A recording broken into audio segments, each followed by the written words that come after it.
Welcome to Kasao, Mukono district in central Uganda. Here, Mariam Nabatanzi is like any other woman if you walked past her. But get to her home and you may be forgiven for thinking this is the boarding section of a school. Nabatanzi is 39 years old and has mothered 44 children already. 38 are alive today. You heard right, 44 children, all delivered normally. Everything here is done massively with near military precision. 22 kilograms of maize or corn flour, 7 kilograms of beans, 2.5 kilograms of sugar. That's the daily feed for this humongous family. I lost count of how many breads they ate. I'm in the middle of a huge operation, feeding operation. It's like a military operation. Feeding bread and porridge, that is for breakfast, to 24 kids out of the 38. It's just unbelievable. I can't tell who is who. I just wonder how the mom does it. They've just finished now, just been serving bread and porridge, and some guys were coming back for a second take. Their mom could recognize and say, you just come for a double, but some would actually get away with it. It's quite an interesting, extraordinary family, I should say. Question is, how did this all begin for Nabatanzi? First, she was married off too young, aged 13, and started having children immediately. In my heart, I wish to have 6 children. I gave birth 4 times, and on each occasion, I had twins. 8 children were more than what I had bargained for. I went to hospital to ask the doctors to stop me from having babies. The doctors carried out tests and said it would be risking my life if they stopped me. I was too fertile to stop. I went back home and conceived quintuplets.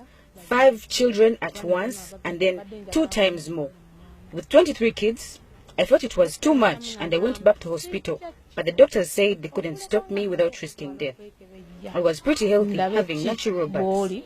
Gynecologists say it's possible to be this fertile, although not commonplace.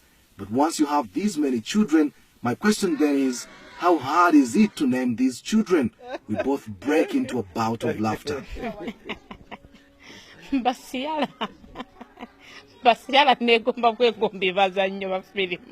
use different names. First, when I started having twins, I bought a book of names. So I'd pick names from there. Then my husband is Catholic and I'm Muslim. So don't be surprised to see a Muhammad, then a Dennis. We'd pick from each side. Then we looked for ancestral names. When the numbers got bigger, I began picking names of my favorite movies, especially Nollywood. I've got Ciara's, Precious Ozokwa, Desmond Elliot, Genevieve Naji, and so on. When you hear this kind of story, you must be wondering where the man responsible for all this procreation is. Well, when I pose this question, Mariam's lead face suddenly turned sad. I have had to put up with a lot. He's tortured me so much. He abused me, beat me up sometimes, and threatened to kill me once. He pays no school fees, nor does he even know what we survive on. Unashamedly, he comes and eats what he didn't leave home. He's not part of these children's lives. Where we are now, I bought with my own money and from doing little jobs here and there. He was in utter shock to learn I'd bought and built this place. Her biggest challenge is looking after these children with an absentee father, foremost of which is school fees and feeding the children. 14 of her children are in primary school, where she has to pay more than 5 million shillings in school dues per term. This is equivalent to around $1,500. Another 10 children are in secondary school. Some have been forced to drop out of school as the bill spirals out of control. Her dream is to educate all her children so that they may get a better life, not like what she's been through. To fund all this, she learned many skills including cake making, bricklaying, decorations, tailoring, cooking, and herbal medicine. She hates having to beg. There is no end to Mariam Nabatanzi's story. It's powerful, it's captivating. Yet somehow, I have to find a way to say goodbye. So what's her message? Abazadde abakyalina emitima egitunda abaana baabwe bakikomye. My message is mainly to parents. Stop selling your children through early marriages. We suffer too much while losing out on parental love that can never be recovered. Secondly, To the mothers, do not desert your children as you walk out of marriage. Whatever the case, stick to and with your children. I strongly feel that had my mother not left me, my father would not have married me off young. To the men, please shoulder your responsibilities. Don't leave it to the women.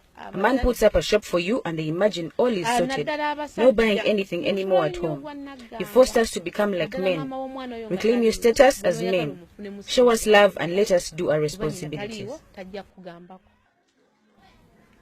It's hard to hold back my own tears knowing so many examples of what she's referring to. Mariam only sleeps for a maximum of 5 hours a day. The rest of her day is dedicated to the children. It would have been good to know what her neighbors make of her, but time wasn't on my side. But don't be surprised if she's declared the woman with the most number of children in the world from one man. Kasim Kaira, Azam News, Kasao, Uganda.